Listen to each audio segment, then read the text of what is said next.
Hi, I'm the Recruiting Maven and welcome back to my channel. Today's topic of conversation is network society and your job. With that said, I just want to say a quick thank you for those of you who like, share, and subscribe to my channel. I deeply appreciate your kind support. For those of you who are new to my channel, I have an ever-growing playlist with career tips and advice, so make sure you check that out. And if you haven't subscribed, make sure you do that. And when you do, hit that notification bell. So diving into today's topic of conversation, I'm going to cover a little bit of history just to give you some real in-depth understanding, although being brief, as to what networking society actually really means. And it has actually nothing to do with social media, by the way. So this is why I thought it was important to understand what it really means, a little bit of the history. Then we're going to talk about some of the issues, and then we're going to discuss you and your job and how to stay relevant and employed. So diving into a little bit of the history, back in 1981, a gentleman by the name of Stein Bratton, who actually is, and let me read this carefully, is a sociologist and social psychologist, and he also specialized in communication. Now, more recently, there's been a lot more written on the subject, and in particular by a gentleman named Manuel Castel, and he's a Spaniard. Now, Mr. Castel is actually a sociologist, especially associated with research on the information society, communication and globalization, and just wanted to read that off because that was a lot. But you know, his point of view has been that we went from a more industrialized type of society, meaning that we were producing and creating products, to more of a information society. So again, just to be clear, this has nothing to do with social media. It's more of the idea of we're now more of a decentralized workforce. So meaning that we could literally work from anywhere in the world based on the latest technologies that have been created over the last 20, 30 years. So if you have internet, you can essentially work from anywhere. In theory, I know that certainly most people are not comfortable with that, and a lot of companies haven't been comfortable with that. And of course, with the onset of the pandemic, people have been forced to be more comfortable in that scenario. I also wanted to make a point that summer of 2020, we started to see mass exodus from large cities like New York, LA, and so many other cities to more of a rural, less dense populated areas. And again, this is where working from anywhere comes into play. So in the past, what you did was location driven. And so, for instance, if you wanted to become a stockbroker, you would have to live in New York. If you wanted to be in the shipping industry, you would obviously need to move to a port or near one. If you wanted to go into the gambling industry, you would live either in Vegas or Atlantic City and so forth. So modern day, that no longer holds true. So you could still be a stockbroker and live in Kansas, right?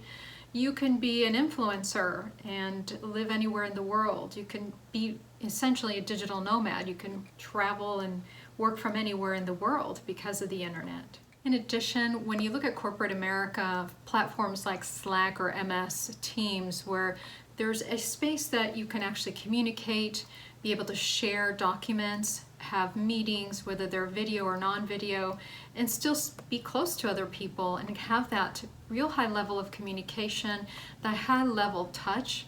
I know that during the pandemic, we did a lot of wine on Fridays, and I'm sure a lot of you did something similar, and certainly did that also with family and friends. And so the dynamics of where you live, your location, no longer really is relevant. An additional point is that, you know, news media is no longer as relevant as it once was. Certainly it isn't like it was when I was a kid.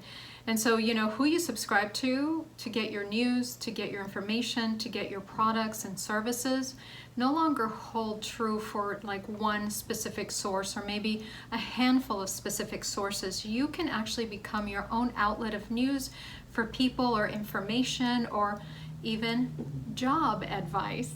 Okay, so let's move into the last section of our conversation. I just want to say, if location no longer matters in what you do and how you do it.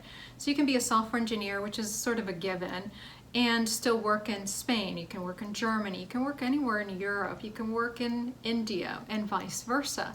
And so if that no longer matters, what is it and how are you going to be able to stay employed, given the fact that we're becoming more, at least at this point, a very globalized type of a world? And one of the things that I want you to understand is that, and so how we do business day to day is definitely going to change.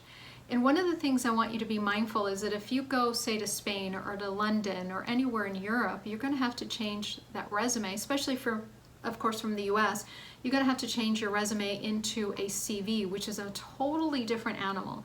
And you have to understand those cultures. And of course, you want to additionally know and understand and speak fluently that other language, because communication is key to anything that you do. I know in the past I've not been able to move certain candidates forward because their communication level just wasn't there. And it was really a shame because they had the technical skills, but if somebody absolutely cannot understand you, that's going to prevent any recruiter from moving forward with you. So keep that in mind. You have to have your resume in the correct form and fashion for that country. Make sure that you have, your passport, your visas, all those things are in order.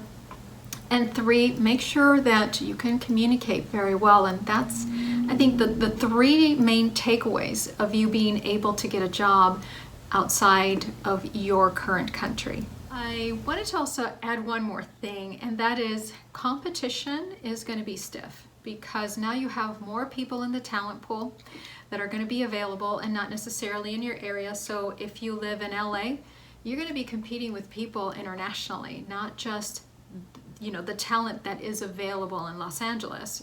And I'm not saying in New York and everywhere else. It could be Dublin, it could be London, and so on. So you have to be mindful of that. Make sure that you're staying on top of your skills, that you're learning things new and keeping up with any certifications that you may need to have, because that's, again, the goal here is to keep you employed for as long as possible. Now, I am going to plan on doing a full video. I just didn't want to tag this on to this one, but it's going to be regarding the best job sites to be able to find a job internationally. So stay tuned for that. So I just want to say, I do hope that you found this video helpful, as it is meant to do just that and be able to give you sort of, nudge you a little bit, something to think about, something to simmer on, and start to expand on this topic, because again, I just want to make sure that you're prepared for all the changes that are coming up. Thank you for liking, sharing, and subscribing to my channel. I deeply appreciate your kind support, and I will see you in my next video. Take care and have a lovely rest of your day.